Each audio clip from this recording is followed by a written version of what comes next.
According to this report, this is a bombshell. Obama held secret meeting right before President Trump's inauguration. As the mainstream media continues to claim that Russian agents helped steal the election away from Hillary Clinton, more evidence continues to emerge that this entire narrative is one giant cover-up of the actual crime regarding Hillary and her deleted emails. With each passing day, the absurd Russian story continues to fall apart, pointing to Barack Obama being the criminal mastermind behind this insidious plot to take Trump down. Over the last few days, that scheme has further been revealed after a mysterious letter from former Obama National Security Advisor Susan Rice was discovered. That strange message was just the tip of the iceberg of new clues for investigators, with one major bombshell hiding in plain sight. In this letter that Susan Rice penned to herself held the clues to a secret meeting that Obama held right before Donald Trump was sworn into office. And now that lawmakers are armed with this new information, perjury charges should be filed against all who were involved. The Obama administration was riddled with corrupt individuals, and yet for years nothing was done about it. But that seems to be about to change finally. Over the last year, the mainstream media has been busy pushing the fake Russian-Trump collusion story in a desperate attempt to shift the focus off of the real criminals that are hiding out in the Washington District of Columbia under the Obama administration. Now those offenders are finally being revealed, much to the shock of the mainstream media and the deep state, who are scrambling to protect themselves from possible prosecution. As we all know, top Obama officials over the last year have testified before the Senate Select Committee on Intelligence concerning the now debunked Trump dossier that was used to obtain a FISA warrant for now infamous Trump wiretaps. During this questioning, the committee grilled former Obama administration staffers about what methods were used to determine when these intelligence agencies realized that this dossier was indeed a fake. One of those persons' questions was former FBI Director James Comey, who held back critical information. And how do we know this? Well, the strange message that Susan Rice sent to herself tells us all about it. You see, in the letter that Rice sent to her, that Senator Chuck Grassley and Lindsey Graham particularly declassified earlier this week, shows that Comey held a meeting with Obama and failed to disclose it in his testimony. This report from the Daily Caller: FBI Director James Comey held a secret Oval Office meeting with President Barack Obama 2 weeks before Trump's inauguration and may have deliberately misled Congress about it, according to an email sent by National Security Advisor at the time, Susan Rice, that GOP Senators Chuck Grassley and Lindsey Graham partially unclassified. The meeting, which Comey never previously disclosed to Congress, occurred in the White House on January 5, 2017. It included Obama, Vice President Joe Biden, Rice Deputy Attorney General Sally Yates, and Comey. The topic of the meeting was potential Russian interference in the 2016 presidential election. By failing to inform the Senate Select Committee on Intelligence about the meeting in his June 8, 2017 testimony, Comey may have deliberately and intentionally misled Congress about his interactions with the former president, especially a meeting so close to Trump entering the White House.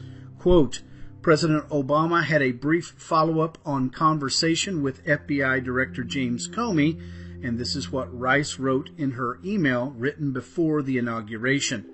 The National Archives gave Grassley and Graham classified and unclassified emails about the meeting.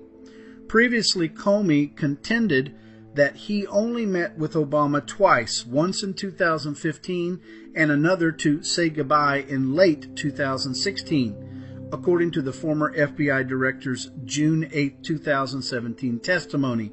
before the Senate Select Committee on Intelligence. So obviously he never said anything about a meeting in 2017. Comey's opening statement, "I spoke alone with President Obama twice in person and never on the phone, once in 2015 to discuss law enforcement policy issues, and a second time briefly for him to say goodbye in late 2016. Grassley and Graham stated on their websites they were struck by the context and timing of this email and sent a follow-up letter to Ambassador Rice.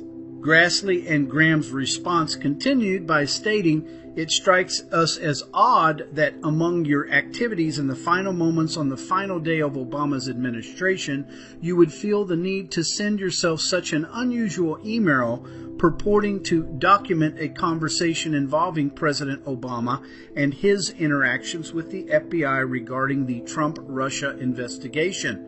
In addition, despite your claim that President Obama repeatedly told Mr. Comey to proceed by the book, substantial questions have arisen about whether officials at the FBI, as well as the Justice Department and the State Department, actually did proceed by the book," as they continued. Rice is scheduled to testify at the Judiciary Senate Committee on February 22, 2017. Now that this email was discovered, it has opened up a whole new can of worms that I am sure the left was hoping to keep quiet. With each passing day, new revelations are revealed over just how corrupt the Obama administration indeed has been and was and will be continuing until we do something about it. And we can only expect that Grassley and Graham will push Rice and now Comey to answer and not let them hide behind some obscure executive privilege clause like so many have done before in the past. This is the time that the American people knew that what was happening in our government and seized justice for all crimes committed under the Obama administration once and for all. Senior political analyst Brit Hume joins us tonight. Brit, this is a district that's not even going to exist next year, but it's all about bragging rights tomorrow night.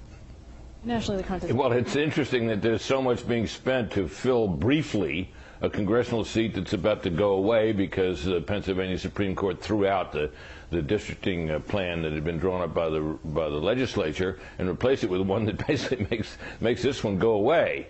So what we have is a special election to fill out that unexpired term in a seat that won't be there anymore, and all kinds of money and effort are being put into it. This is an interesting, the cross currents, John, in this race are almost too numerous to count. In addition to the fact that it's a district that's about to disappear, it has been a majority Democrat district, which the Republican member has held for 6 or 7 terms or longer.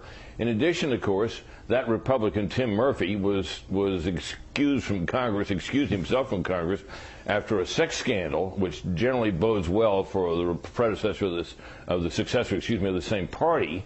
And not to mention the Democrats have come up with a pretty intriguing candidate, young, attractive, telegenic, Marine veteran, and so on. So the ingredients are here that this could certainly go either way. 2016, Brett, the president won this district by almost 20 points. The fact that this race isn't even close, that people aren't just expecting the Republican to walk away with it, what does that say either about the state of the Republican Party, the candidate, or the president? Well, it says a couple of things to me, anyway. One of them is that this tremendous antipathy toward Donald Trump among Democrats means that Democrats are motivated, as they would not normally be in an election like this, to come out and vote. This is a way to register your objections to Donald Trump.